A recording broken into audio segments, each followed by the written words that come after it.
नारायण नारायण।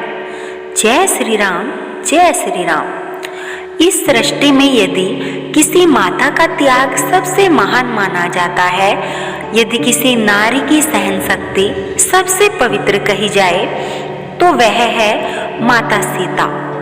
और यदि किसी संतान का जन्म केवल शरीर से नहीं बल्कि तपस्या, संयम, संस्कार और ईश्वर की कृपा से हुआ हो, तो वे हैं लव और कुश। आज की यह कथा केवल दो बालकों की नहीं, यह कथा है गर्भ संस्कार की शक्ति की। यह कथा है माँ की तपस्या की और यह कथा है धर्म के बीज बोने की, जो गर्भ से ही अंकुरित हो जाते हैं। लंका की विजय के बाद भगवान श्री राम अयोध्या आए। चारों ओर उत्सव था, दीप जले थे, नगाड़े बजे थे। परंतु एक प्रश्न धीरे धीरे लोगों के मन में उठने लगा था, सीता माता की पवित्रता को लेकर। श्री राम तो जानते थे कि सीता अग्नि परीक्षा दे चुकी है और वे पूर्णतः पवित्र हैं, परंतु राजा का धर्म व्यक्तिगत भावनाओं से कहीं बढ़कर होता है।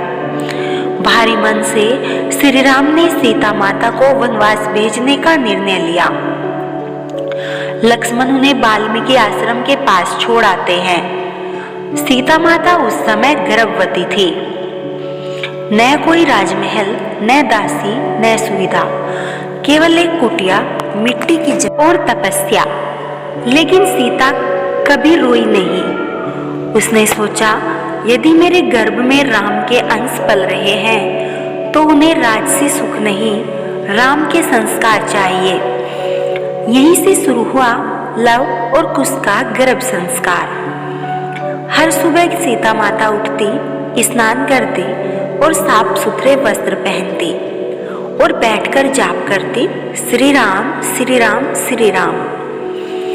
वे गर्भ पर हाथ रखकर कहती, हे मेरे राम, मेरे गर्भ में पल रहे बालक आप जैसे सत्यनिष्ठ हो, आप जैसे ही धर्मपरायण हो और आप जैसे करुणामय हो। महर्षि वाल्मीकि को पता था कि सीता के गर्भ में साधारण आत्माएं नहीं हैं। वे प्रतिदिन सीता माता को कहते, हे देवी, गर्भ में पल रहे शिशु माता की सोच से संस्कारित होते हैं। आप जैसा सोचेंगी वे वैसे ही बनेंगे। सीता केवल रामायण ही सुनती थी। सीता हमेशा राम कथा सुनती थी, केवल राम का ही नाम जपती थी। और यह सब गर्भ संस्कार का हिस्सा था। सीता माता कहती थी कि मेरे बच्चे ऐसे हों जो कभी अन्याय न करे, कभी किसी गलत रास्ते पर न चले, पर अन्याय सह भी ना सके। कहा जाता है, जब सीता राम नाम का जाप करती थी तो गर्भ में पल रहे शिशु भी हिलने लगते थे, मानो वे भी राम नाम में लीन हो रहे हो। वाल्मीकि ऋषि ने अपने ध्यान में देखा, ये बालक पूर्व जन्म के महान तपस्वी हैं, जो राम सेवा के लिए जन्म ले रहे हैं। वन में रहते हुए कभी फल कम मिलते तो कभी पीने का पानी कम मिलता था, पर सीता ने कभी किसी से कोई शिकायत नहीं की। वह हंसी खुशी अपना जीवन व्यतीत कर रही थी। वह हमेशा कहती, यदि मेरे कष्ट से मेरे बच्चों का चरित्र महान बने तो यह कष्ट भी मेरे लिए सौभाग्य है। एक शुभ दिन सीता माता ने 2 तेजस्वी पुत्रों को जन्म दिया। वन का वातावरण अद्भुत प्रकाश से भर गया। तभी वाल्मीकि ऋषि ने कहा, हे देवी, ये बालक साधारण नहीं है, ये भगवान राम के समान तेजस्वी होंगे। तुम एक का नाम रखना लव और दूसरे का रखना कुश। लव और कुश। लव और कुश झूठ नहीं बोलते थे। वे दोनों कभी किसी का अपमान नहीं करते थे, पशु और पक्षियों से भी प्रेम करते थे। वे आश्रम में झाड़ू लगाते, पानी भरते और ऋषियों की सेवा करते। सीता उन्हें रोज सिखाती, बेटा, ताकत से नहीं, धर्म से बड़ा बनो। वाल्मीकि ऋषि ने लव कुश को पूरी रामायण सिखाई और लव और कुश दोनों ही बालक इतने मेधावी थे कि पूरी रामायण कंठस्थ हो गई। वे दोनों जहां भी बैठते तो वहीं राम कथा गाने लगते थे।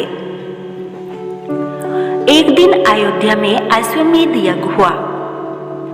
भगवान राम का घोड़ा वन की ओर आया। लव और कुश ने उस घोड़े को देखा तो उन्हें वह घोड़ा बड़ा ही अद्भुत लगा। उन दोनों भाइयों ने उस घोड़े को रोक लिया। जब राम की सेनाएं आई तो लव कुश ने सबको पराजित कर दिया।